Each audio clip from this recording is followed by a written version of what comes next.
The fluorescent lights of the Austin office building buzzed overhead as Madison Clark scrolled through her phone, a twisted smile spreading across her perfectly applied lipstick. Across the break room, Rebecca Thompson sat quietly eating her homemade sandwich, completely unaware that her coworker was about to change her life forever.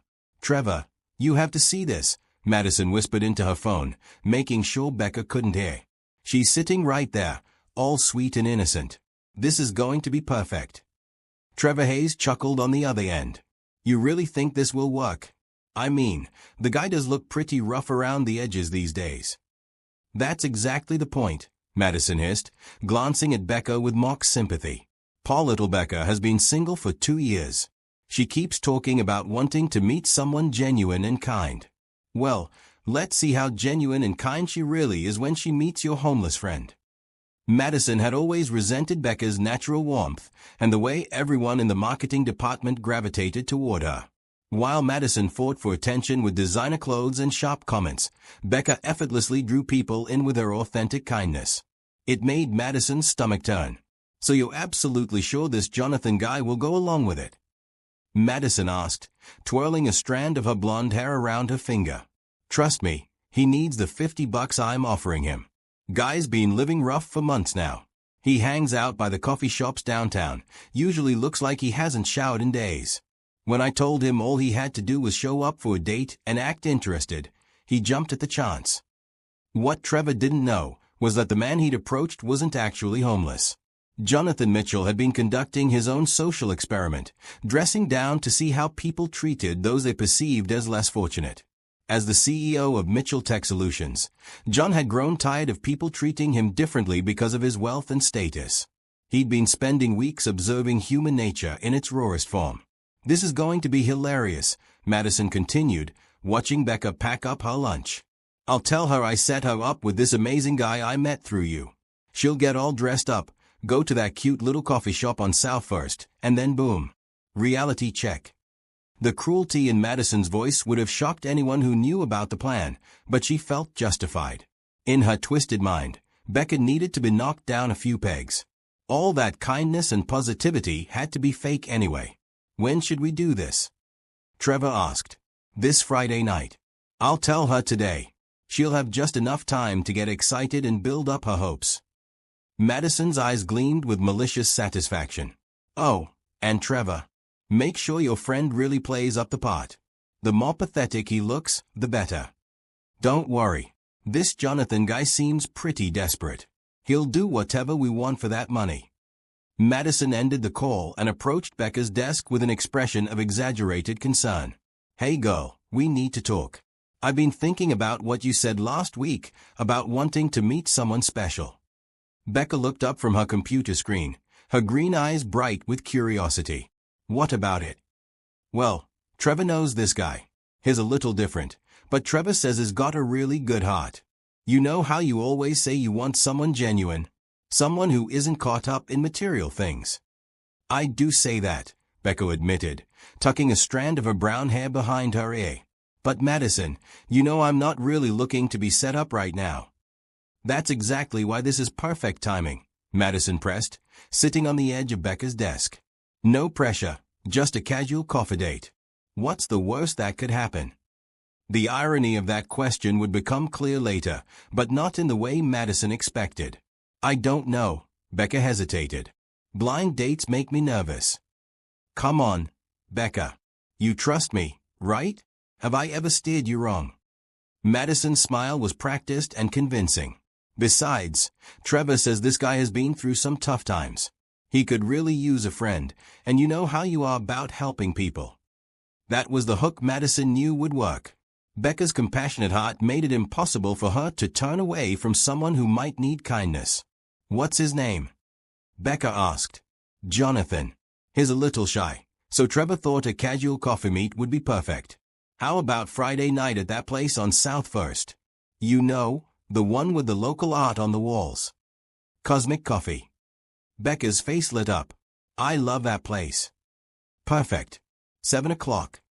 Becca considered it for a moment, then nodded slowly. "Okay. But Madison, if this goes badly, I'm never letting you set me up again." "Trust me, Becca. This date is going to change everything. As Madison walked away, she couldn't stop smiling.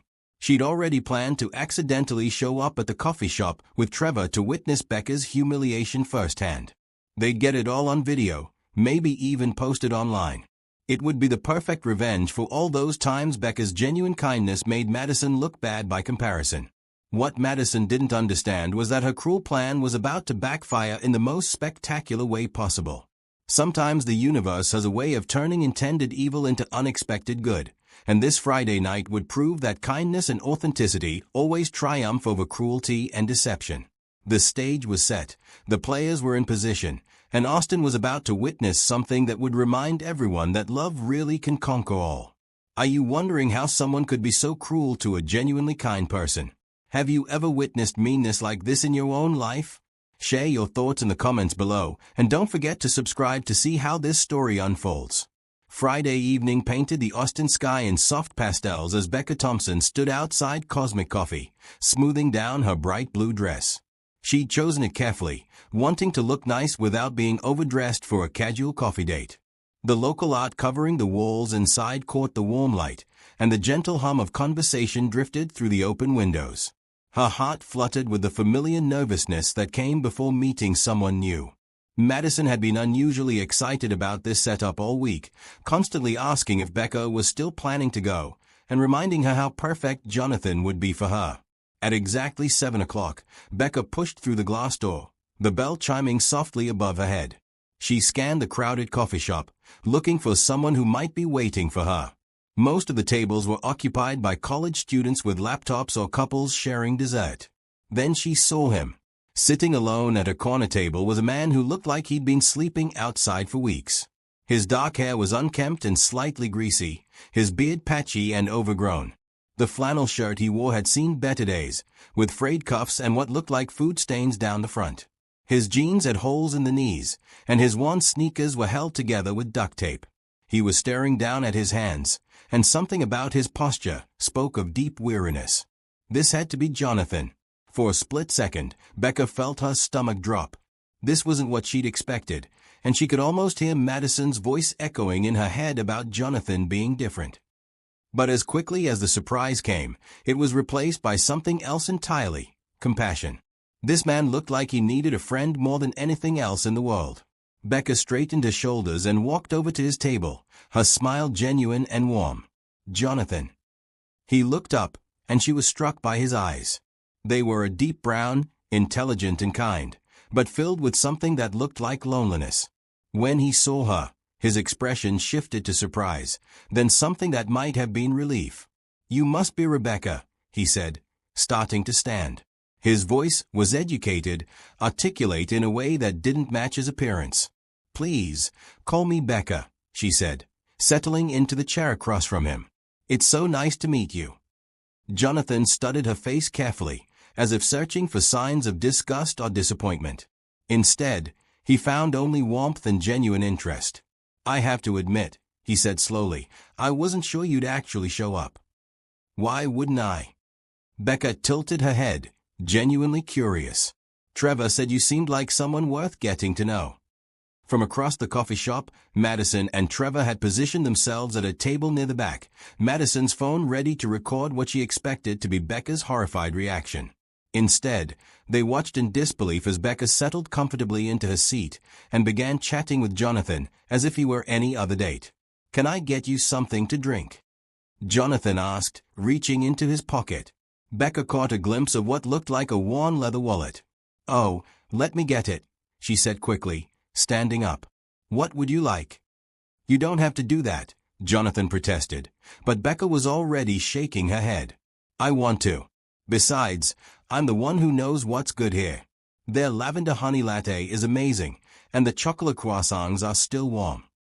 Jonathan watched as she walked to the counter, moving with natural grace and treating the barista with the same warmth she'd shown him. When she returned with 2 lattes and a plate of pastries, his expression had shifted to something like wonder. "You didn't have to buy food," he said softly. "I thought we could share," Becca replied, pushing the plate toward him. "I always order too much anyway." As they began to talk, Jonathan found himself relaxing in ways he hadn't expected. Becca asked genuine questions about his life, listened intently to his answers, and shared stories of her own with easy openness. She didn't seem to notice or care about his appearance. Instead, she focused on his words, his thoughts, his perspective on everything from Austin's music scene to his favorite books. "I love that you read philosophy," she said when he mentioned Marcus Aurelius. "Most people think it's boring, but I've always found it comforting. There's something about those ancient insights that still ring true today." "You read philosophy?" Jonathan asked, leaning forward with interest. "Mostly the Stoics. There's this quote from Epictetus that I think about a lot. Wealth consists in not having great possessions, but in having few wants." Jonathan went very still.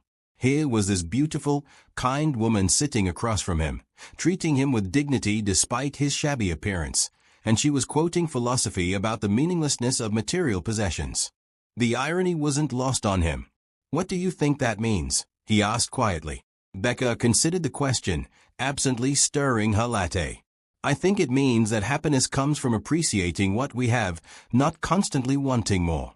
Some of the happiest people I know don't have much money, but they are rich in relationships and experiences and purpose." She looked up at him then, and her eyes were bright with conviction. "I think people get too caught up in appearances and status. They miss out on connecting with really good people because they are too busy judging the surface stuff." At the back of the coffee shop, Madison was growing increasingly frustrated. This wasn't going according to plan at all. Instead of being horrified or making excuses to leave, Becca seemed to be having a wonderful time.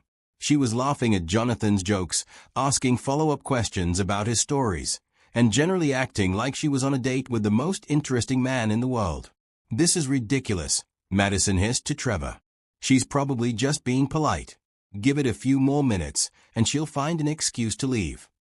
But as the minutes ticked by, it became clear that Becca had no intention of leaving. If anything, she seemed to be enjoying herself more as the evening progressed. Jonathan, meanwhile, was experiencing something he hadn't felt in years: genuine connection. This woman saw past his deliberate disguise and was connecting with who he really was underneath. Her kindness wasn't performative or conditional. It was simply who she was. "Tell me about your work," Becca said, taking another sip of her latte. Jonathan hesitated. He'd been prepared to give his cover story about being between jobs, but something about Becca's direct, honest gaze made him want to tell the truth. Not the whole truth, not yet, but something closer to it. "I'm in technology," he said carefully. "I'm actually between projects right now, trying to figure out my next move." "That sounds exciting." "Scary, maybe, but exciting." "What kind of technology?" "Software development, mostly. Business solutions." He studied her face. "What about you?" "Madison mentioned you work in marketing." "I do, but it's not my passion. I fell into it after college and somehow stayed. My real dream is to start a non-profit someday, maybe something that helps connect people who want to help with people who need it. Like a community organization." Becca's face lit up. "Exactly. There are so many people in Austin who want to make a difference, and so many others who could use support. I think we just need better ways to bring them together." As they talked about her dreams and aspirations, Jonathan felt something shifting inside his chest. This woman wasn't just beautiful and kind. She was purposeful and driven by a desire to help others. Everything about her was the opposite of the shallow, materialistic people he usually encountered in his business world. When 9 o'clock rolled around and the coffee shop began to empty, neither of them wanted the evening to end. "This has been really nice," Becca said, gathering her purse. "I'm so glad Madison set this up." "So am I," Jonathan replied, and meant it more than she could know. As they walked out together, Madison and Trevor hurriedly paid their bill and followed at a distance. They watched in amazement as Becca and Jonathan stood on the sidewalk talking for another 20 minutes, both of them smiling and laughing like old friends. Finally, Jonathan reached into his pocket and pulled out his phone. "Would it be okay if I called you sometime?" "I'd like that," Becca said, entering her number. "Maybe we could do this again." "I'd love that." As Jonathan walked away into the Austin night, Becca stood watching him go with a smile on her face. She had no idea that her simple kindness had just turned what was meant to be a cruel joke into something that would change both their lives forever. Behind her, Madison and Trevor sat in Trevor's car, completely speechless. Their perfect plan for humiliation had somehow turned into what looked like the beginning of a real connection. "I don't understand," Madison said, staring at her phone which contained no usable footage of Becca's supposed embarrassment. "How did this happen?" But deep down, she knew exactly how it had happened. Becca's genuine kindness had transformed what should have been a disaster into something beautiful. And for the first time since planning this cruel joke, Madison began to feel the first stirrings of regret. Jonathan Mitchell sat in his downtown Austin penthouse, staring out at the city lights while turning his phone over in his hands. 3 days had passed since his coffee date with Becca, and he'd thought about her constantly. He'd started to call her a dozen times, but each time he stopped, knowing that he needed to tell her the truth before things went any further. The problem was, he'd never been in a situation quite like this before. As the CEO of Mitchell Tech Solutions, John was used to people treating him differently once they learned about his wealth and success. Gold diggers, social climbers, and business opportunists had made him cynical about relationships. That's why he'd started his social experiment in the first place, spending weeks dressed as someone society would overlook, observing how people treated those they perceived as having nothing to offer. Most people had ignored him completely. Some had been outright cruel. A few had offered token kindness while clearly wanting to move away as quickly as possible. Then there was Becca. She'd sat with him for 2 hours, treating him with genuine warmth and respect. She'd bought him coffee and pastries without a second thought, asked thoughtful questions, and shared her dreams with a kind of openness that spoke to absolute sincerity. When philosophy had come up naturally in their conversation, she'd quoted Epictetus with conviction, unknowingly describing the very values that John had been searching for in people. The irony was almost too perfect to be real. His phone buzzed with a text from his assistant. "Sophie's recital is Thursday at 7. Don't forget." John smiled, thinking about his 8-year-old daughter. Sophie was the light of his life, and everything he did was ultimately for her. After his wife died 4 years ago, John had thrown himself into work, building his company into a multimillion-dollar success. But lately, he'd been wondering if Sophie needed more than just financial security. She needed a complete family, people who would love her unconditionally. Maybe that's why Becca's kindness had affected him so deeply. She had the kind of heart that could love a child the way Sophie deserved to be loved. Before he could lose his nerve, John dialed Becca's number. "Hello." Her voice was warm and slightly breathless, like she'd been hurrying. "Hi, Becca, it's Jonathan. From coffee the other night." "Jonathan, hi." He could hear the smile in her voice. "I was hoping you'd call." "Were you really?" "Of course. I had a wonderful time. How are you doing?" John closed his eyes, steeling himself for what he had to do. "Actually, that's why I'm calling. I need to tell you something important, and I'd rather do it in person. Could we meet somewhere?" There was a pause. "That sounds serious. Is everything okay?" "Everything's fine, I promise. It's just, I wasn't completely honest with you the other night, and you deserve to know the truth." Another pause, longer this time. "Okay. Where would you like to meet?" "Do you know Zilker Park? There's a quiet spot by the lake where we could talk privately. I can be there in an hour." "Becca, please don't worry. This is good news, I think. At least, I hope you'll see it that way." When they hung up, John went to his closet and pulled out clothes that represented who he really was: dark jeans, a button-down shirt, and leather shoes that probably cost more than most people made in a week.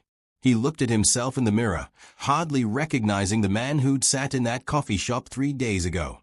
An hour later, he stood by Lady Bird Lake watching joggers and dog walkers enjoy the beautiful Austin evening.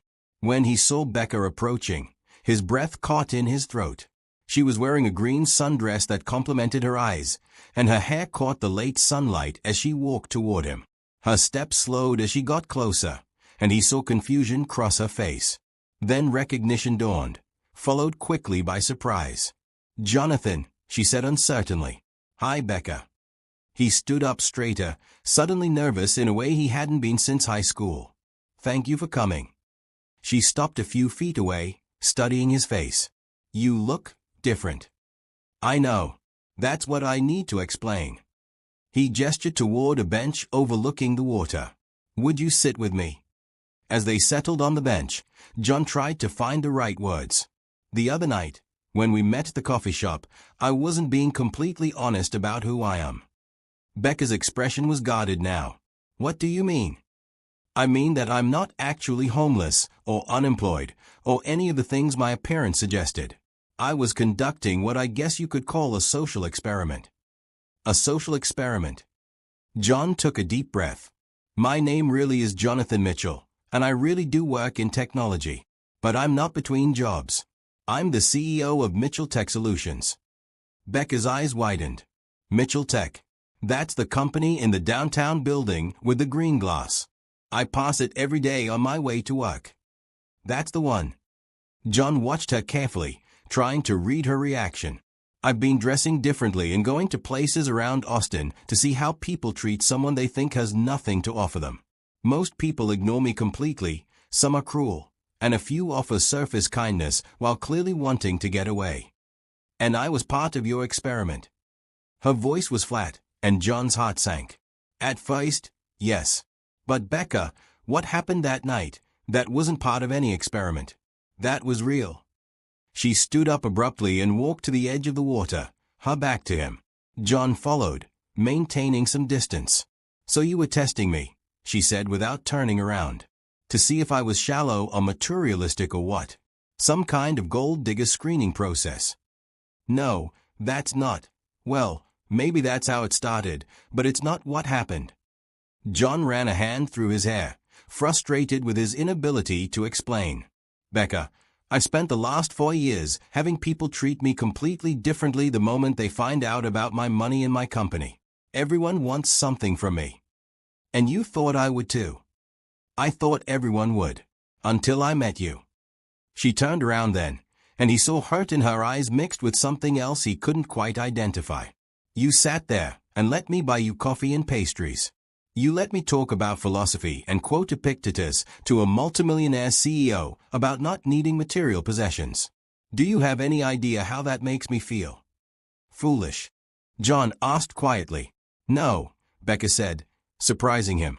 It makes me feel sad. Sad.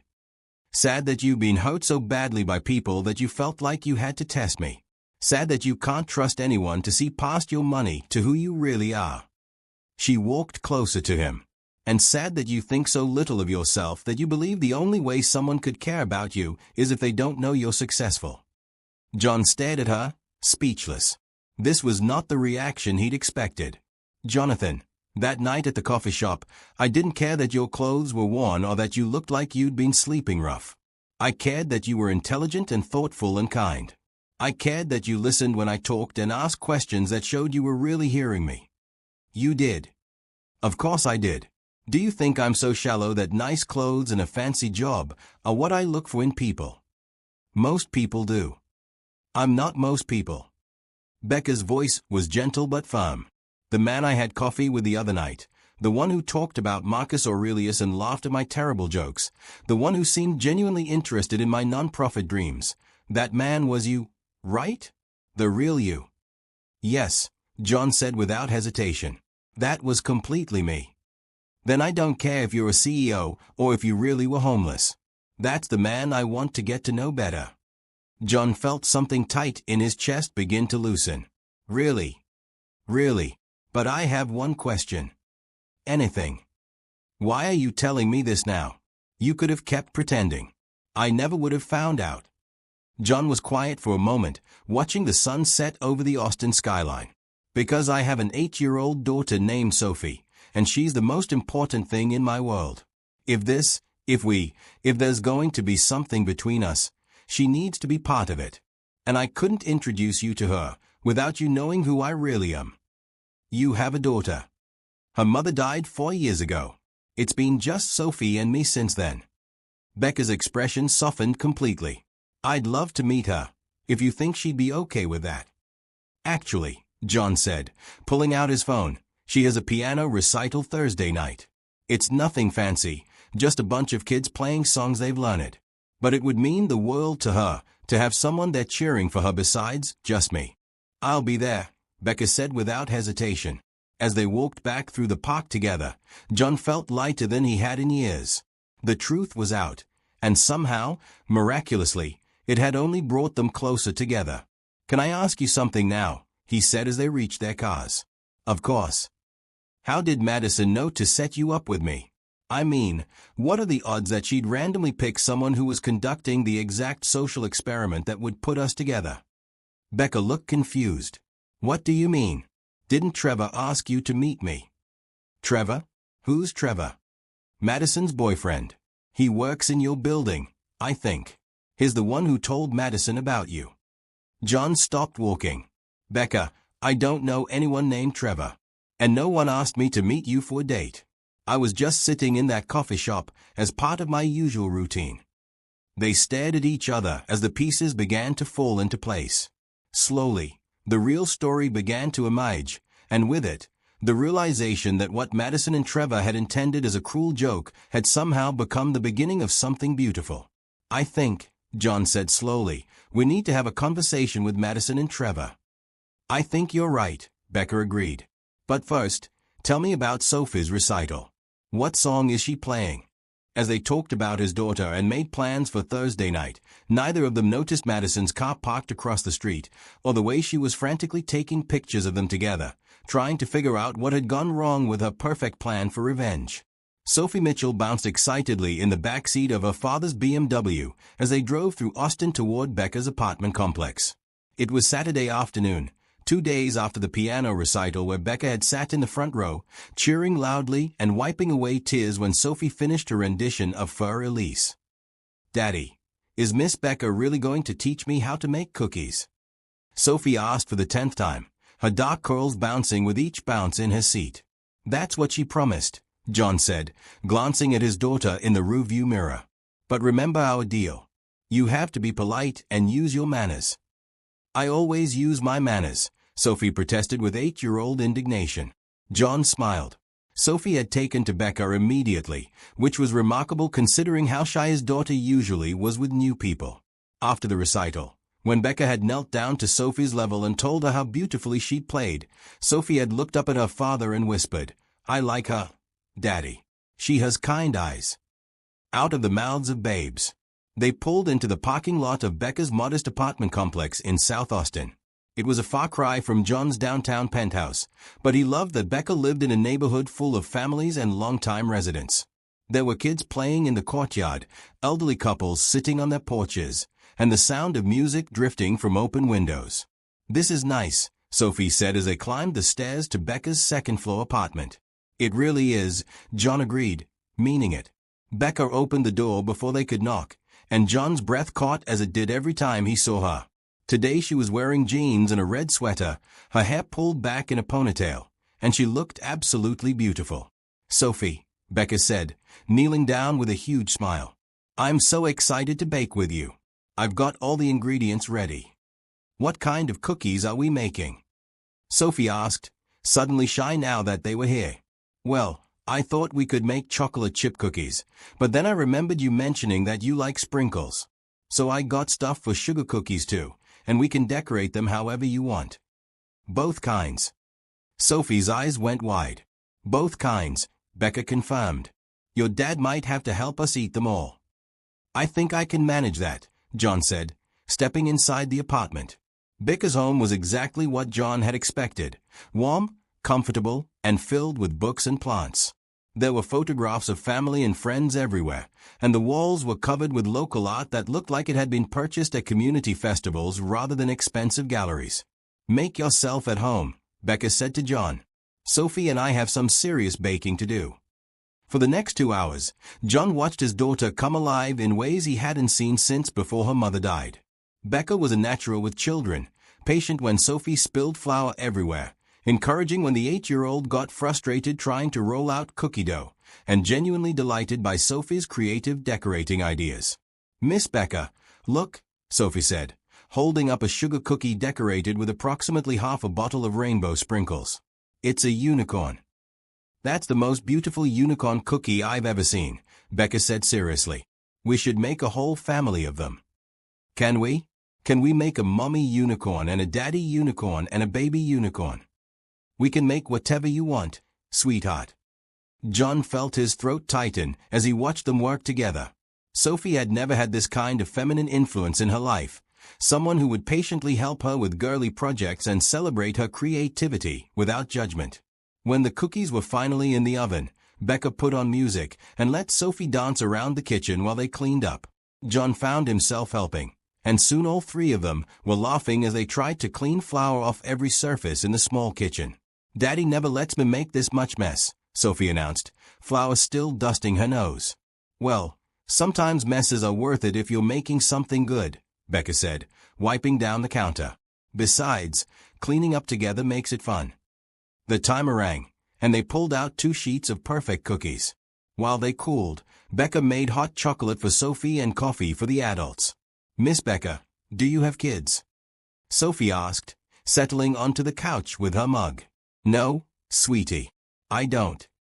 "Why not?" "Sophie," John warned gently, but Becca smiled. "It's okay. That's a fair question." She sat down next to Sophie. "I haven't found the right person to have kids with yet. But I love spending time with kids like you." "Maybe you could have kids with my daddy," Sophie said with the casual directness that only children possess. John nearly choked on his coffee. "Sophie." "What? You always said you wanted me to have a mom someday." Becca's cheeks turned pink, but she handled it with grace. "Your daddy and I are still getting to know each other, Sophie. But I really like spending time with both of you." "I like spending time with you too," Sophie said, snuggling closer to Becca on the couch. "You smell good, and you're not boring like Daddy's work friends." "I'm boring?" John asked with mock offense. "No, Daddy. Just your work friends. They only talk about computers and money." "She's not wrong," John admitted to Becca. "Most of my social circle consists of other CEOs and investors. Not exactly the most stimulating dinner conversation for an 8-year-old. "Or for anyone, really," Becca said with a teasing smile. "Although I'm sure there are exceptions." They spent the rest of the afternoon playing board games and talking.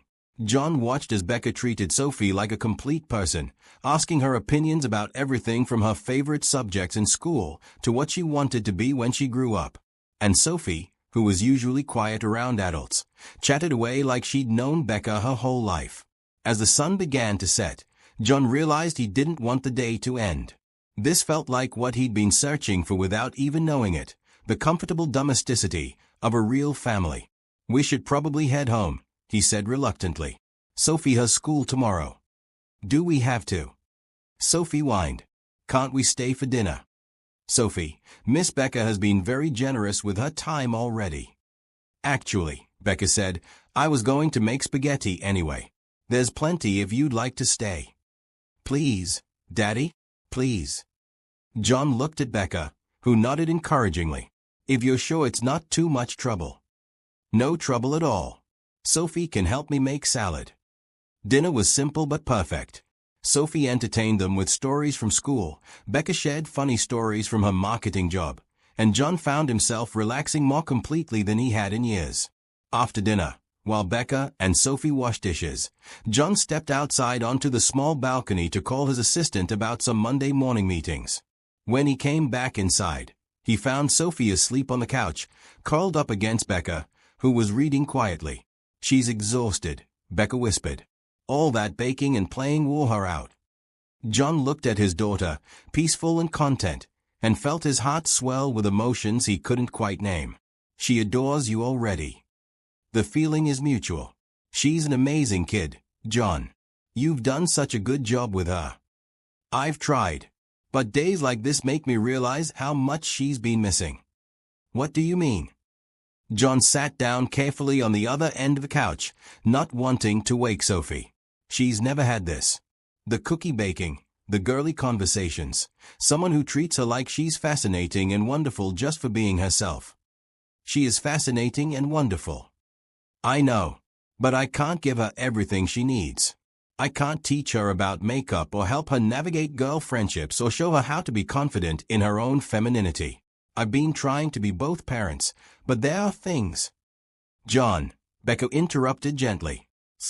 You're an incredible father. Sophie is confident and kind and smart because of how you've raised her. The rest, well, maybe that's what friends are for. Friends. I meant what I said earlier. I love spending time with both of you. If you'd like to make this a regular thing, I'd be honored to be part of Sophie's life. And yours. John looked at this woman who had somehow wandered into their lives and turned everything upside down in the best possible way. 3 weeks ago, he'd been a cynical single father who trusted no one. Now he was sitting in a modest apartment, watching his daughter sleep peacefully against someone who might just be the answer to prayers he hadn't even known he was praying. "Becca," he said quietly, "I think I'm falling in love with you." She looked up from her book, meeting his eyes across the small space between them. "I think I'm falling in love with you too." They sat in comfortable silence for a while, watching Sophie sleep and listening to the sounds of the neighborhood settling in for the evening. Finally, John carefully lifted his daughter, who barely stirred as he carried her to the car. "Thank you," he said to Becca as she walked them out. "For today, for the cookies, for being so wonderful with Sophie, for everything." "Thank you for trusting me with her," Becca replied. "She's lucky to have you." As they drove home through the Austin night, Sophie stirred in her car seat. "Daddy." "Yeah, baby." "I really like Miss Becca. Are we going to see her again soon?" John glanced at his daughter in the rearview mirror, then thought about Becca standing in her doorway, waving goodbye with cookie flour still in her hair. "Yeah, Sophie. I think we're going to see her again very soon." "Good," Sophie said sleepily. "I think she might be the mom I've been wishing for." As John tucked Sophie into bed that night, he realized his daughter might be right. Sometimes the best things in life come not from careful planning or social experiments, but from simple kindness and unexpected connections. And sometimes, if you're very lucky, the universe conspires to bring exactly the right people together at exactly the right time. Tomorrow, he would start planning how to make this beautiful woman a permanent part of their lives. But tonight, he would simply be grateful for the gift of a perfect day and the possibility of many more to come. Madison Clark sat at her desk Monday morning, scrolling through the photos she'd taken of Becca and the well-dressed man by Lady Bird Lake. Something was seriously wrong with her plan, and she needed to figure out what had happened. The man in the photos looked nothing like the homeless person Trevor had described. This guy was wearing expensive clothes, had perfect hair, and was clearly someone with money.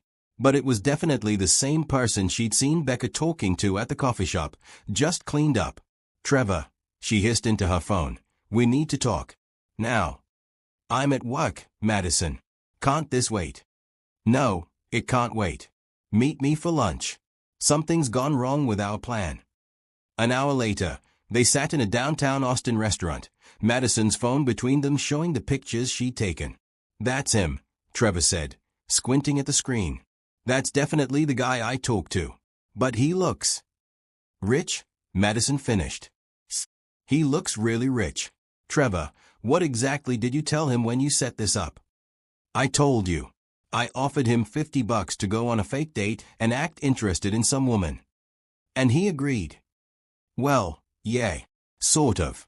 I mean, he seemed confused at first, but then he said sure, why not?" Madison stared at Trevor like he was an idiot, which, she was beginning to realize, he might actually be. Did it occur to you to ask him why he was dressed like that if he wasn't actually homeless? "I just assumed. I mean, he was sitting outside the coffee shop looking all scruffy. What else was I supposed to think?" "You were supposed to think like someone with a brain," Madison snapped. "Trevor, I think you made a huge mistake." "What kind of mistake?" Before Madison could answer, her coworker Jennifer sat down at their table, uninvited. "Hey Madison," Jennifer said with barely concealed excitement. "I heard about your little prank on Becca." Madison's stomach dropped. "What prank?" "Oh, come on. Everyone in the office knows you set her up on that blind date as a joke. Honestly, I can't believe you thought that would work." "I don't know what you're talking about," Madison said weakly. "Madison, I was at Cosmic Coffee that night. I saw you and your boyfriend in the back corner with your phone out, filming. I also saw Becca having what looked like the best date of her life with a really nice-looking guy." Trevor shifted uncomfortably in his seat. "Nice-looking?" Gorgeous, actually. Well-dressed, polite, completely smitten with Becca. The whole thing backfired spectacularly. Jennifer grinned. I have to admit, I'm kind of impressed with Becca for turning your mean girl nonsense into something positive. It wasn't supposed to. Madison started, then stopped herself. Wasn't supposed to what? Work out well for her. Jennifer's expression hardened. Madison, what you did was cruel. Setting someone up to be humiliated on a fake date? That's not a prank, that's just mean. How do you know it was fake? Trevor asked desperately. Jennifer looked at him like he was stupid. Because I heard you on the phone in the break room last week, talking about paying some homeless guy $50 to show up and act interested in Becca. The whole office heard you. Madison felt the blood drain from her face. The whole office. Well, not Becca. Thank God. But yeah, pretty much everyone else knows what you tried to do. But it didn't work, Madison said quickly. Obviously, since she had a good time. That's because Becca is a better person than you gave her credit for, Jennifer said, standing up. She probably would have been kind to whoever showed up, homeless or not. The fact that your plan failed says more about her character than it does about yours. After Jennifer left, Madison and Trevor sat in uncomfortable silence. We're in trouble, Madison finally said. Why? No one got hurt. If anything, we accidentally did Becca a favor. Trevor, think about this. If that guy isn't homeless, who is he? And why was he sitting in coffee shops looking scruffy? Does it matter? Like you said, no one got hurt. It matters because Becca is clearly seeing him now, and if he finds out what we tried to do. Madison pulled up her phone and started typing. I need to figure out who this guy is. It took her less than 10 minutes of internet searching to find the answer. The photos she'd taken were clear enough to run through a reverse image search, and within moments, she was staring at the LinkedIn profile of Jonathan Mitchell, CEO of Mitchell Tech Solutions. Trevor, she said in a strangled voice, you need to see this. She showed him the screen, watching as his face went white. That's impossible, he whispered. This is the man you offered $50 to humiliate Becca on a fake date. Jonathan Mitchell. His company is worth millions, Trevor. Millions. But he was dressed like a homeless person. Why would a millionaire dress like that? I don't know, but we're about to find out. Madison's phone was already ringing as she called Becca. Madison. Hi, Becca answered cheerfully. What's up? Hey girl, I was just wondering how your date went Friday night. You never called me back. Oh, it went really well. Actually, we've been spending a lot of time together since then. He's amazing. That's great. So you really hit it off with Jonathan. I did. Madison, I have to thank you. I know I was hesitant about being set up, but this has turned out better than I ever could have imagined. Madison felt sick. I'm so glad to hear that. Listen, Becca, can I ask you something? What did Jonathan tell you about how we set you two up? There was a pause. What do you mean? I mean, did he mention talking to Trevor at all? Another pause, longer this time. Madison, why are you asking? No reason. I wanted to make sure everything went smoothly. Everything went fine. Better than fine, actually. Although. Becca hesitated. Jonathan did say something interesting. He said no one named Trevor had asked him to meet me for a date. Madison's heart stopped. He said that. Yeah. Which is weird, right? Because Trevor is the one who set it up. Right. Yeah, that's really weird. Madison, is there something you need to tell me? The question hung in the air, and Madison knew she had a choice. She could come clean, apologize, and hope for the best. Or she could double down and try to cover her tracks. No, nothing, she said quickly. Trevor probably just didn't mention his name or something. Men are terrible at details. Maybe, Becca said, but she didn't sound convinced. Well, I should go. I'm meeting Jonathan and his daughter for dinner tonight. His daughter? Sophie. She's 8 and absolutely adorable. We baked cookies together on Saturday. After Becca hung up, Madison stared at her phone in horror. Not only had their cruel prank failed, But Becca was now dating a millionaire CEO and bonding with his child. Everything Madison had tried to destroy was flourishing. "What are we going to do?" Trevor asked. "We're going to hope they never find out the truth," Madison said. "And we're going to pray that Becca never puts the pieces together." But across town, in her small apartment, Becca was already starting to do exactly that. She sat on her couch with her laptop, reading about Jonathan Mitchell and his company. The pieces of the puzzle were beginning to fall into place, and she was starting to understand exactly what Madison and Trevor had tried to do. The question was, what was she going to do about it? As she scrolled through articles about John's company and his reputation as an ethical business leader, Becca felt a mix of emotions. Anger at Madison's cruelty, sadness that someone would try to hurt her that way, but also something else, gratitude. Because if Madison hadn't tried to set her up for humiliation, she never would have met the man she was falling in love with. Sometimes, Becca realized, the universe is a way of turning even the cruelest intentions into unexpected blessings. She picked up her phone to call John.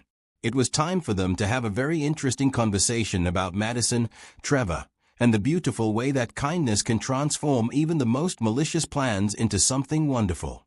Have you ever had someone try to hurt you, only to have it backfire and bring something good into your life? The way this story is unfolding shows how genuine kindness always wins in the end. Don't forget to subscribe and share your thoughts in the comments about how Becca should handle this situation.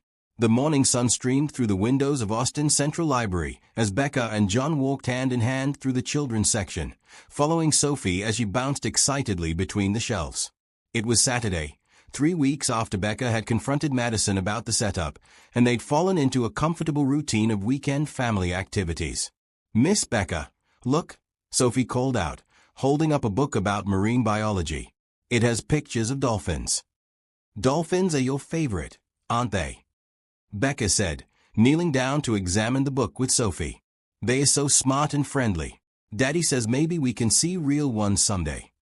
"I bet we could plan a trip to the coast," John said, wrapping his arm around Becca's waist as she stood up. "What do you think? A weekend in Galveston?" "That sounds perfect," Becca smiled, leaning into his embrace.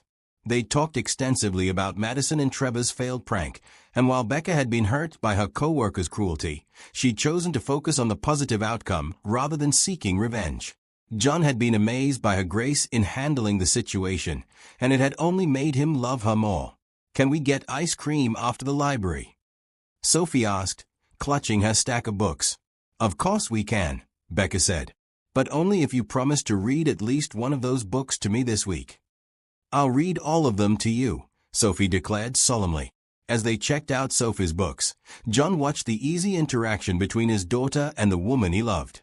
Over the past month, Becca had become such a natural part of their lives that he couldn't imagine their weekends without her.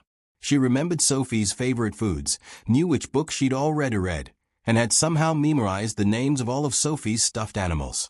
More than that, Becca had brought something into their home that John hadn't realized was missing: laughter. Their penthouse, once quiet and sterile, now echoed with Sophie's giggles as she and Becca played elaborate games or worked on art projects that left glitter on every surface. "Mr. Mitchell." John turned to see Mrs. Rodriguez, Sophie's teacher, approaching with her own children in tow. "Oh, hello, Mrs. Rodriguez," John said, shaking her hand. "How nice to see you outside of school." "Sophie talks about Miss Becca constantly," Mrs. Rodriguez said with a warm smile, extending her hand to Becca. "You must be the famous cookie baker." Becca laughed, taking the teacher's hand. "Guilty as charged. Though Sophie does most of the actual baking. I just supervise."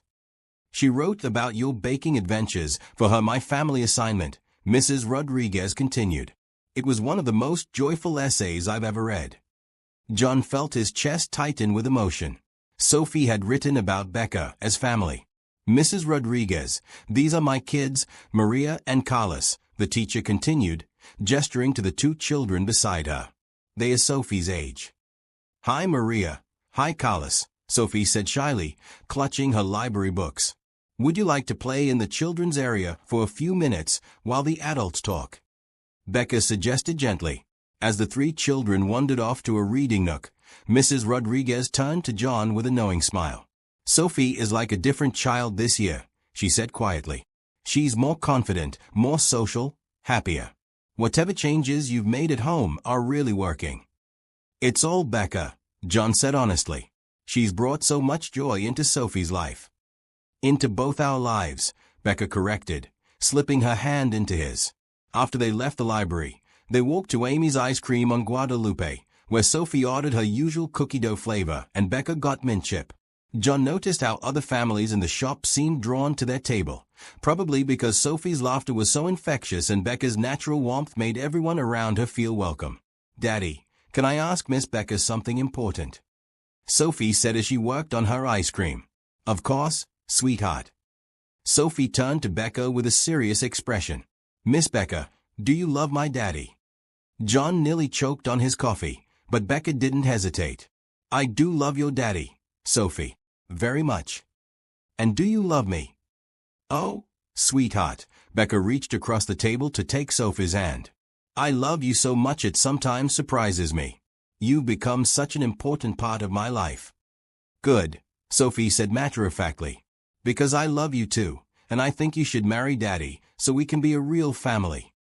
"Sophie," John started, but Becca squeezed his hand under the table. "That's a very sweet thing to say," Becca told Sophie. "Your daddy and I care about each other very much, and we both love you. The rest, well, we'll see what happens." "I hope what happens is that you become my mom," Sophie said simply, then went back to her ice cream as if she hadn't just voiced the deepest wish of John's heart. That evening, after they'd taken Sophie home and tucked her into bed, John and Becca sat on his balcony overlooking downtown Austin. The city lights twinkled below them, and the warm spring air carried the sound of music from the live venues on 6th Street. "She really loves you," John said, pulling Becca closer on the outdoor sofa. "I really love her too. She's an amazing kid, John. You should be so proud." "I am. But I'm also terrified." "Of what?" John was quiet for a moment, gathering his thoughts. "Of how much she's attached to you. Of how much I'm attached to you. If something happened, if this didn't work out." "John," Becca turned to face him fully. "What makes you think it won't work out?" "I don't know. My experience with relationships hasn't been great. And I have so much baggage. Sophie, the company, the pressure of my work. Do you think any of that scares me? Doesn't it?" Becca was quiet for a moment, looking out at the city skyline. "You want to know what scares me? Tell me." "What scares me is how right this feels. How easy it is to love both of you.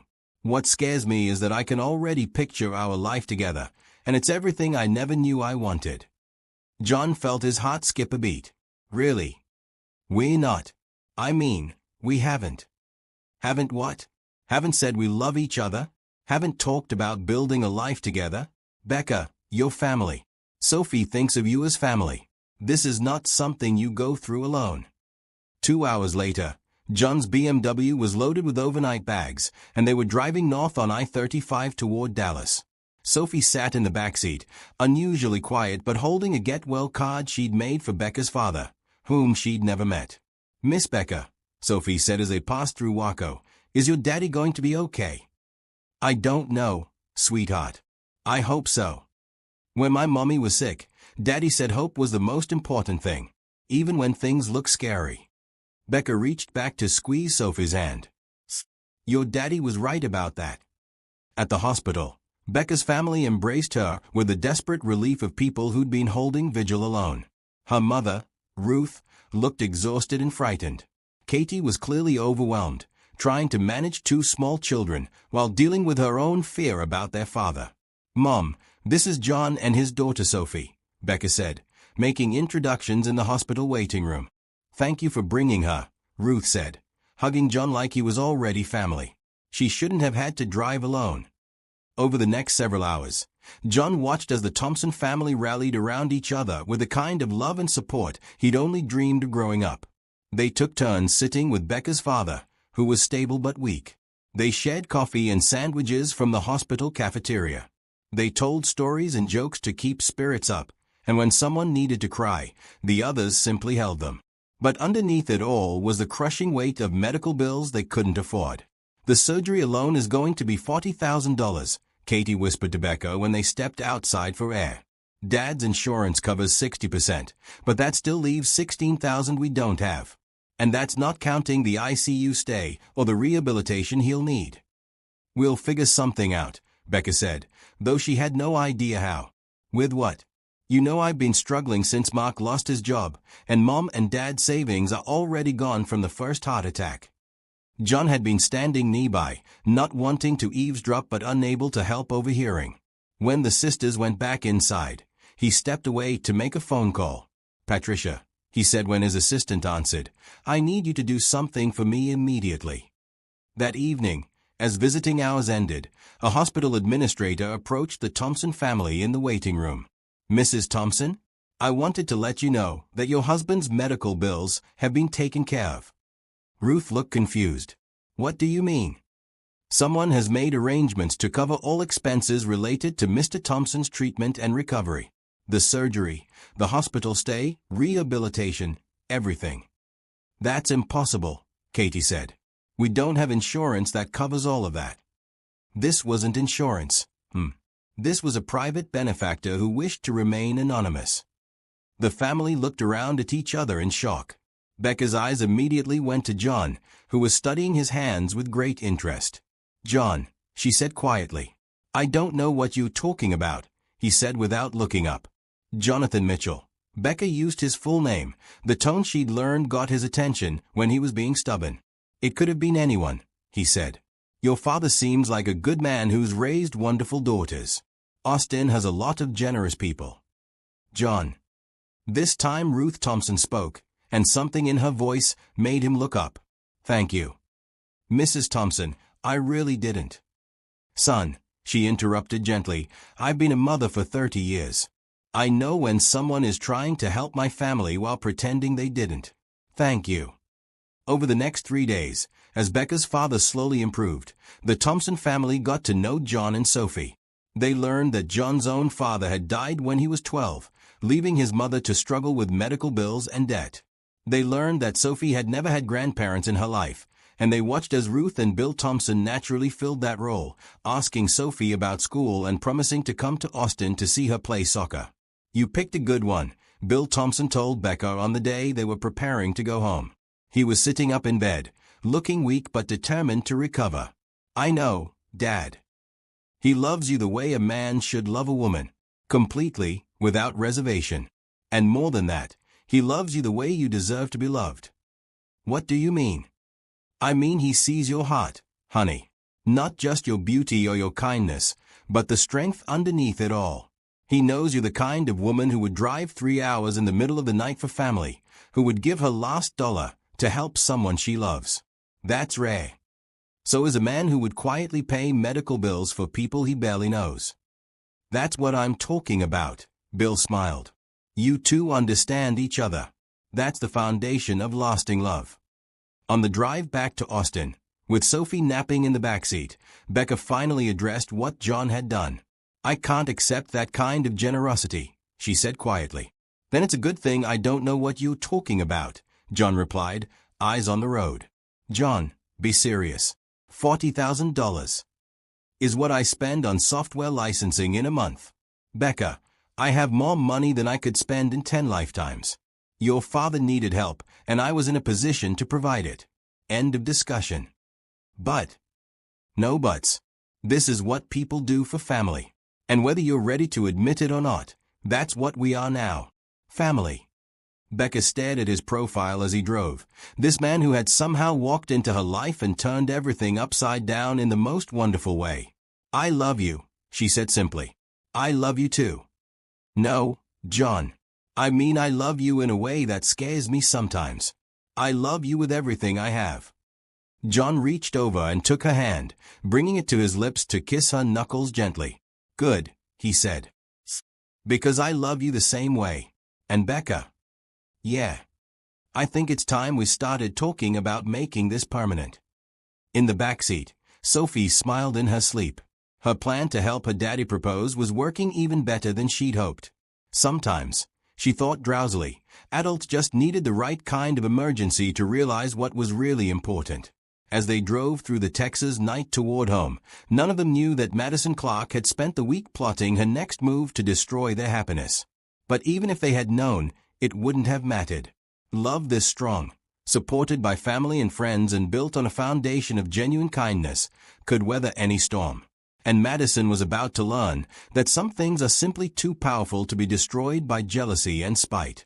The Thompson family crisis had only made John and Becca's love stronger, and soon all of Austin would witness just how unshakable their bond had become. The emergency board meeting was called for Friday morning, and by Thursday night, John knew his company was in serious trouble. He sat in his home office, staring at financial reports and legal documents, trying to figure out how everything had gone wrong so quickly. 3 months ago, Mitchell Tech Solutions had been on top of the world.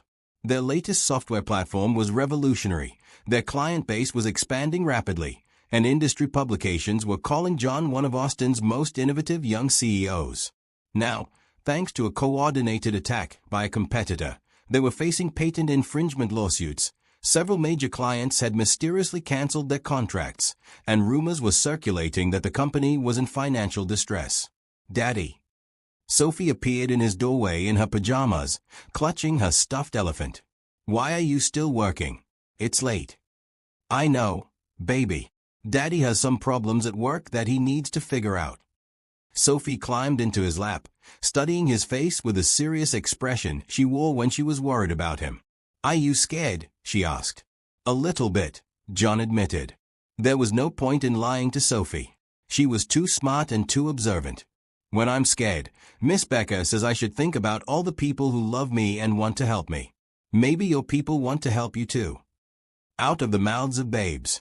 John hugged his daughter tightly, breathing in the scent of her strawberry shampoo. "You're right, Sophie. Maybe they do." The next morning, the boardroom at Mitchell Tech was tense with worry as John explained the situation to his investors and advisors. The legal challenges alone would cost hundreds of thousands of dollars to fight, and the loss of major clients was threatening their cash flow. "How long do we have?" asked David Chen, John's longest-standing investor. 6 months, maybe 8 if we're extremely careful with expenses, John replied. "And if we can't turn things around, then we'll have to start laying people off. Eventually, we might have to consider selling the company or shutting down entirely." The silence that followed was deafening. This company wasn't just John's livelihood. It employed 43 people, many of whom had families depending on their paychecks. After the meeting, John sat alone in his office, staring out at the Austin skyline. He'd built this company from nothing, and now he was facing the possibility of losing it all. Weiss. He was facing the possibility of letting down all the people who depended on him. His phone buzzed with a text from Becca. How did the meeting go? Instead of texting back, he called her. "That bad?" she asked as soon as she heard his voice. "Pretty bad. I might lose the company, Becca." "Tell me what happened." So he did, explaining about the lawsuits, the lost clients, and the financial pressure. Becca listened without interrupting, asking clarifying questions that showed she understood the severity of the situation. "What can I do?" she asked when he finished. "There's nothing anyone can do. This is a business problem that requires a business solution." "John, you know that's not true. When my dad was in the hospital, you said that's what families do, they face things together. This family includes you, me, Sophie, and everyone who cares about you. We're not going to let you go through this alone." That afternoon, Becca showed up at John's office building with coffee and sandwiches from his favorite deli. She also brought Sophie, who had insisted on coming to help Daddy with his work problems. "Miss Becca has an idea," Sophie announced as they sat in John's office. "Sophie's right. I do have an idea." Becca pulled out a notebook covered in her neat handwriting. "I've been thinking about your client situation. You said several major clients canceled their contracts mysteriously." "Right. Companies we'd been working with for years just suddenly decided to terminate their agreements." "What if it wasn't mysterious? What if someone was deliberately sabotaging your relationships?" John frowned. "What do you mean?" "I mean, what if your competitor didn't just file frivolous lawsuits? What if they also contacted your clients and fed them misinformation about your company's stability or legal status?" "That would be illegal," Becca finished. But also hard to prove unless we can find evidence. John, I work in marketing. I know how to research companies, trace communication patterns, and analyze relationship networks. Let me help you figure out what really happened to your client relationships. Over the next week, Becca threw herself into investigating Mitchell Tech's lost contracts with the dedication of a private detective. She worked late into the night, making phone calls, cross-referencing timelines, and building a case that someone had systematically undermined John's business relationships. Meanwhile, something unexpected began happening in the Austin tech community. Word had gotten out about Mitchell Tech's troubles, and instead of distancing themselves, other companies began reaching out to offer support. "John, you've got to see this," his assistant Patricia said, bringing him a stack of emails and phone messages. "These are all offers to help." John read through them in amazement. Competitors were offering to share legal resources. Former employees were volunteering to work for free until the crisis passed. Local business organizations were organizing fundraisers. "How did word get out?" he asked Patricia. "I think your girlfriend might have had something to do with it," Patricia said with a smile. "She's been very busy this week." That evening, John confronted Becca about what she'd been doing. "I might have made a few phone calls," she admitted as they walked through Zilker Park with Sophie running ahead of them. The Austin business community needed to know what was happening to one of their own. "Becca, I can't accept charity." "It's not charity, John. It's community support. These people respect you and your company. They want to see you succeed." "But—" "No buts," Becca interrupted, using his own words from the hospital crisis. "This is what communities do. They support each other." The breakthrough came the following week when Becca's investigation uncovered a pattern of suspicious communications between John's main competitor and several of his former clients. She traced email timestamps, phone call logs, and meeting schedules that clearly showed a coordinated campaign to undermine Mitchell Tech. "This is incredible work," John's lawyer said as he reviewed Becca's findings. "This gives us everything we need to file a countersuit for tortious interference and business defamation." "Will it be enough to save the company?" John asked. "More than enough. If we can prove they deliberately sabotaged your business relationships, you're looking at significant damages. Enough to keep Mitchell Tech running and fund your legal defense." Within a month, the tide had completely turned. John's competitor was facing their own legal crisis. Several clients had returned after learning they'd been deliberately misled, and new contracts were coming in faster than Mitchell Tech could handle them. The local business community support had not only helped the company survive, but had also created new partnerships and opportunities that positioned Mitchell Tech for unprecedented growth. "I don't know how to thank you," John told Becca as they celebrated with champagne on his balcony. "You don't need to thank me. This is what partners do." "Partners." Becca set down her champagne glass and took his hands in hers. "John, over the past few months, I've watched you build a company based on integrity and innovation. I've seen you treat your employees like family and your clients like friends. I've seen you face crisis with dignity and accept help with grace. Where are you going with this?" "I'm going with this. I want to be your partner in everything. Business, life, raising Sophie, building something together that's bigger than either of us could create alone." John stared at her, his heart pounding. "Are you saying what I think you're saying?" "I'm saying I want to marry you, Jonathan Mitchell. I want to be Sophie's stepmother and your wife and the co-founder of whatever amazing thing we build together next." "You're proposing to me." "I guess I am," Becca laughed. "Is that okay? Or did you want to be the one to ask?" John swept her into his arms, spinning her around on the balcony as the Austin lights twinkled below them.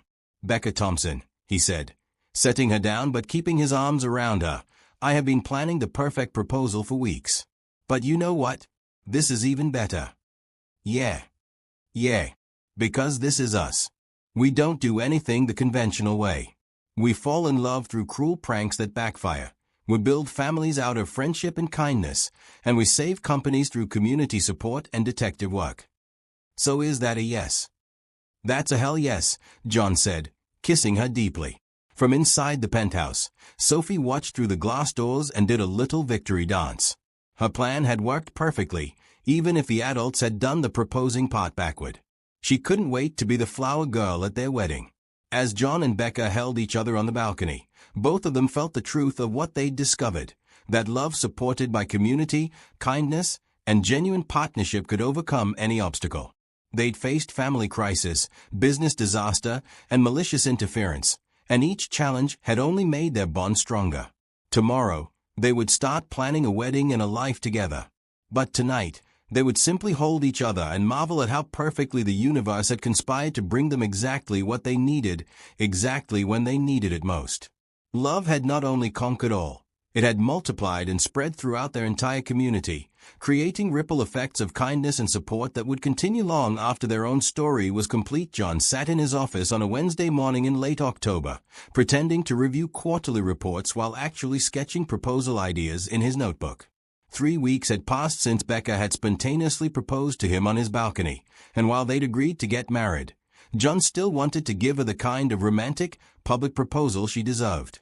The problem was coming up with something that honored their unique love story, while also making a statement about how their relationship had triumphed over the cruelty that had brought them together. "Daddy's drawing hearts," Sophie announced to Becca as she bounded into his office, where Becca was helping him reorganize his files. "I am not drawing hearts," John protested, quickly closing the notebook. "Yes, you are. I saw them. Big ones and little ones and some with arrows."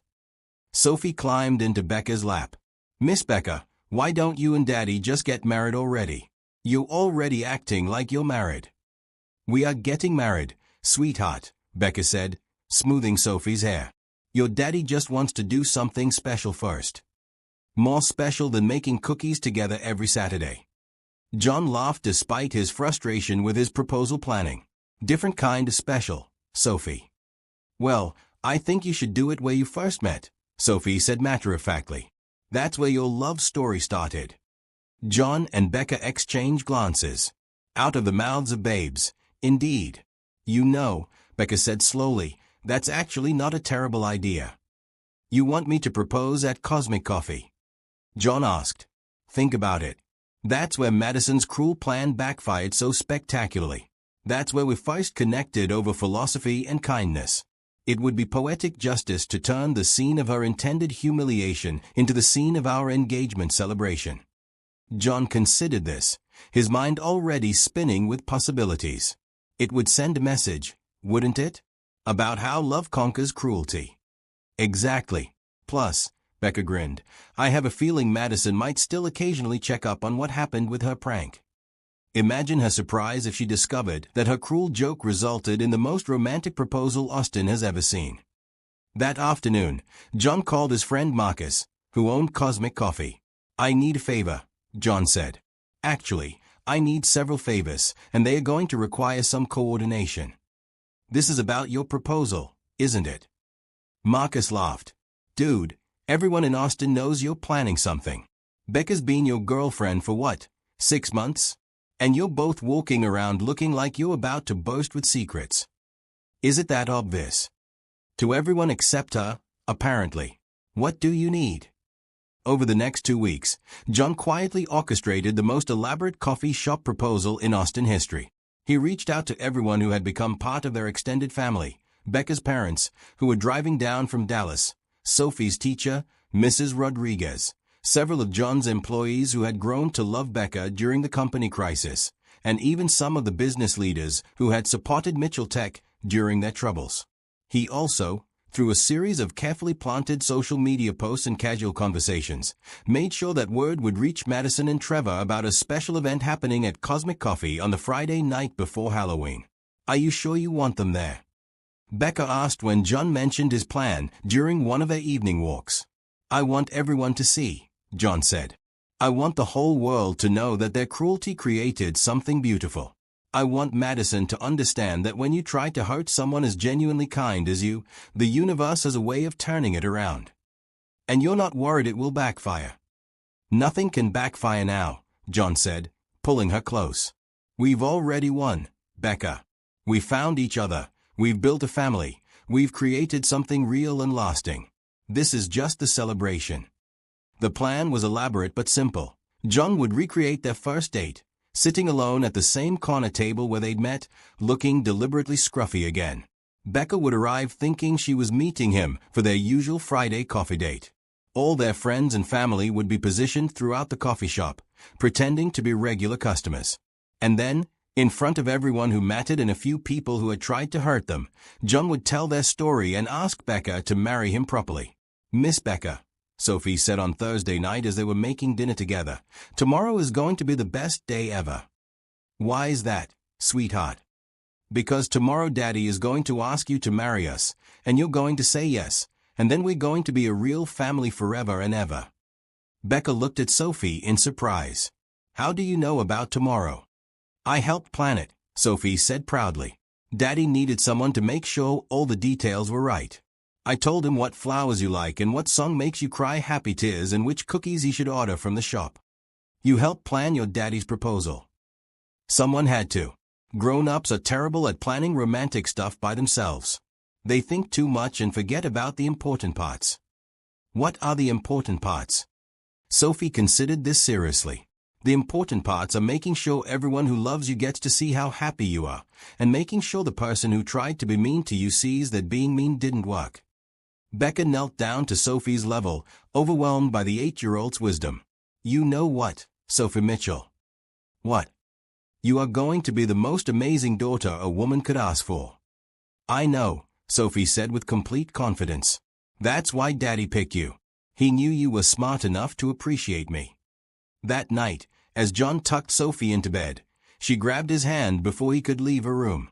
"Daddy, tomorrow when you ask Miss Becca to marry us, make sure you tell her about the ring." "What about the ring?" "Tell her that I helped pick it out because it needed to be perfect for someone who's going to be my mom. Tell her that we picked it because it's beautiful like her, but also strong like her, and it will last forever like our family is going to last." John felt his eyes fill with tears. "I'll tell her, Sophie." "And Daddy, tell her that I love her not just because she makes you happy, but because she makes me feel safe and special and like I'm the most important kid in the world." "I'll tell her that too." "Good. Now go practice your speech. You don't want to forget anything important tomorrow." As John closed Sophie's bedroom door, he realized that his 8-year-old daughter had just given him the most important parts of his proposal speech. Sometimes the most profound truths come from the simplest hearts. Tomorrow, in the same coffee shop where Madison's cruel joke had inadvertently brought them together, he would ask Becca to marry him in front of everyone who mattered. He would tell the story of how their love had triumphed over spite, how kindness had overcome cruelty, and how sometimes the universe conspires to turn even the most malicious intentions into something beautiful. And when Becca said yes, as he knew she would, their love story would come full circle in the most perfect way possible. At her apartment across town, Madison Clark was getting ready for bed when she saw the social media post about a special event at Cosmic Coffee tomorrow night. Something about it made her curious enough to decide she might just stop by. She had no idea she was about to witness the most romantic proposal Austin had ever seen, or that she was about to learn a lesson about the power of genuine kindness to transform even the cruelest intentions into something beautiful. The stage was set, the players were in position, and tomorrow night would prove once and for all that love always wins in the end. Friday evening painted Austin in shades of gold and amber as people quietly began filtering into Cosmic Coffee. To casual observers, it was just another busy night at the popular South Austin hangout. But for those in the know, it was a carefully orchestrated stage for the most romantic proposal the city had ever witnessed. John sat alone at the corner table where he'd first met Becca 6 months ago, deliberately dressed in the same worn flannel shirt and faded jeans he'd worn that night. His hair was slightly mussed, and he'd even managed to recreate the exhausted, vulnerable posture that had first drawn Becca's compassion. Around the coffee shop, their friends and family had positioned themselves at various tables. Becca's parents, Bill and Ruth, sat near the window, trying not to stare at the man who was about to become their son-in-law. Sophie's teacher, Mrs. Rodriguez, was at a corner table with her children, while several of John's employees clustered near the counter, all of them barely containing their excitement. Sophie herself was stationed at a table near the back with Marcus, the coffee shop owner, who had become like an uncle to her over the past months. She had a perfect view of the room and was practically vibrating with anticipation. At exactly 7 o'clock, Becca walked through the door, looking radiant in a deep blue dress that brought out her eyes. She'd styled her hair the same way she had for their first date, and she wore the simple silver necklace John had given her for her birthday. She scanned the room, looking for John, and when her eyes found him at their special table, her face broke into the same warm smile she'd given him 6 months ago. "You look different tonight," she said, settling into the chair across from him with obvious affection. "Going for the rugged, mysterious look again?" "Something like that," John said, his voice tight with nerves. "Can I get you something to drink?" "Let me get it," Becca said, starting to stand, just as she had that first night. "No," John said, catching her hand. "Tonight, let me take care of you." As John walked to the counter, Becca noticed that the coffee shop seemed unusually busy for a Friday night. There were several tables of people who seemed to be watching her with unusual interest, and she could have sworn she recognized some faces from John's office and Sophie's school. When John returned with their drinks and a plate of chocolate croissants, Becca tilted her head curiously. "John, is something special happening tonight?" "Actually," John said, his voice carrying clearly across the suddenly quiet coffee shop, "there's something very special happening tonight." He stood up, and Becca's eyes widened as she realized that the entire coffee shop had fallen silent and was looking at their table. "6 months ago," John began, his voice strong and clear, "I sat at this very table, conducting what I thought was a social experiment. I was testing people, trying to see who would be kind to someone they thought had nothing to offer them." Becca's hand flew to her mouth as she understood what was happening. "Most people ignored me. Some were cruel. A few offered token kindness while clearly wanting to get away as quickly as possible." John's eyes never left Becca's face. "And then you walked in." Around the coffee shop, people began to smile as they recognized the story unfolding before them. "You treated me with genuine warmth and respect. You bought me coffee and pastries without a second thought. You asked thoughtful questions and shared your dreams with complete openness. You quoted philosophy about finding wealth in having few wants, unknowingly describing the very values I'd been searching for in people." John reached into his pocket and pulled out a small velvet box, and Becca gasped audibly. What I didn't know that night was that this meeting had been orchestrated as a cruel joke. Someone in this very room tonight had set you up, intending for you to be humiliated by what they thought would be a disastrous blind date. Near the back of the coffee shop, Madison Clark felt her face burn with shame as she realized she'd walked directly into the story of her own cruelty being transformed into something beautiful. "But here's the thing about genuine kindness," John continued, dropping to one knee beside Becca's chair. "It can't be defeated by malicious intentions. Your beautiful heart turned what was meant to be a cruel prank into the beginning of the most incredible love story of my life." Tears were streaming down Becca's face now, and around the coffee shop, there wasn't a dry eye in the house. "Rebecca Thompson," John said, opening the ring box to reveal a stunning solitaire diamond that caught the light and threw rainbows across the walls. "You have taught me that love isn't about wealth or status or any of the things I thought mattered.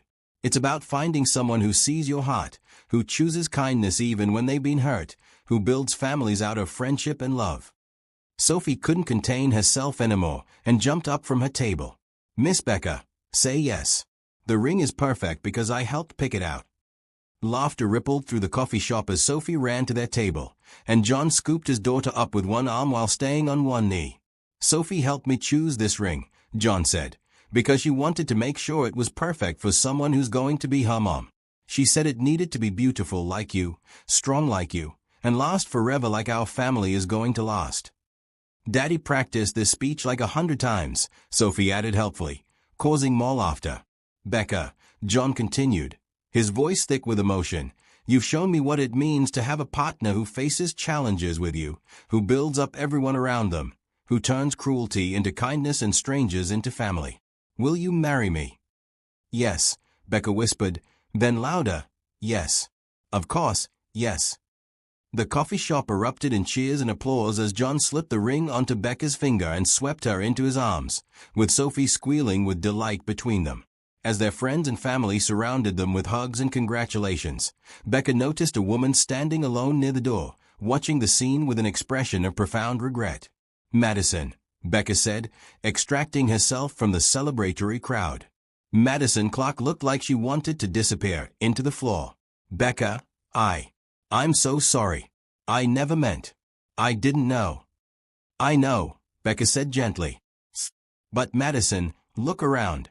Look at what your cruel joke actually created. Madison looked around at the coffee shop full of people celebrating genuine love and happiness, at the family that had been built from what she'd intended as destruction. I was jealous, Madison said quietly, of your kindness, of the way people are drawn to you. I wanted to knock you down, and instead, you helped me find the love of my life and became part of the most beautiful story I could have imagined, Becca finished. Madison, I'm not angry with you anymore.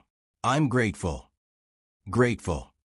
If you hadn't set up that joke, I never would have met John.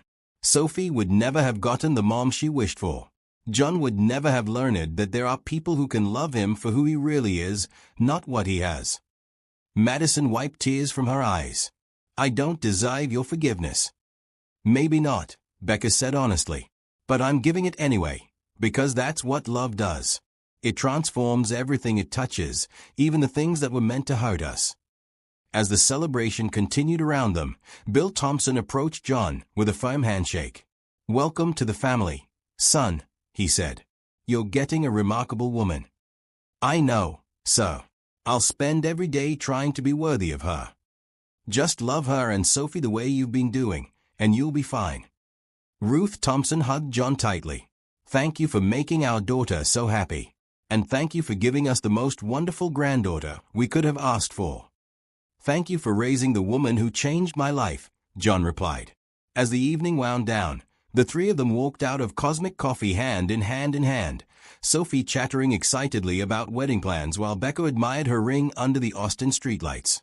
So, John said as they reached their cars, how was that for a proposal? It was perfect, Becca said, standing on her tiptoes to kiss him. Absolutely perfect. You turned the place where someone tried to humiliate me into the place where you showed me how deeply I'm loved. That was the point. I wanted everyone to see that love wins, always. Even Madison. Especially Madison. Maybe seeing how this turned out will help her understand that kindness is always more powerful than cruelty. Sophie tugged on both their hands. Can we go home now and call Grandma and Grandpa Thompson to tell them about the proposal? They were here, sweetheart, Becca laughed. They saw the whole thing. I know, but I want to tell them how good Dada did and how pretty your ring is and how everyone clapped. As they drove home through the Austin night, past the live music venues and food trucks that made their city special, all three of them felt the profound satisfaction of a story well told and a love well celebrated. 6 months ago, a cruel prank had brought them together. Tonight, in front of everyone who mattered, they had transformed their cruelty into the most beautiful beginning imaginable. They were going to be married in the spring, with Sophie as their flower girl and the entire Austin community celebrating alongside them. They were going to build a life based on kindness, generosity, and the kind of love that lifts up everyone it touches. And somewhere in the city, Madison Clark was going home to think about the power of genuine kindness and the way love can transform even the most malicious intentions into something wonderful. Their love story had come full circle, proving once and for all that when you respond to cruelty with kindness, to judgment with acceptance, and to loneliness with love, the universe has a way of giving you exactly what you need in the most unexpected ways. John, Becca, and Sophie Mitchell were going to live happily ever after, surrounded by family and friends, in a city that had witnessed their love story from its cruel beginning to its beautiful happy ending. And every time someone asked how they met, they would smile and tell the story of how a mean-spirited prank became the greatest blessing of their lives, proving that love really can conquer all.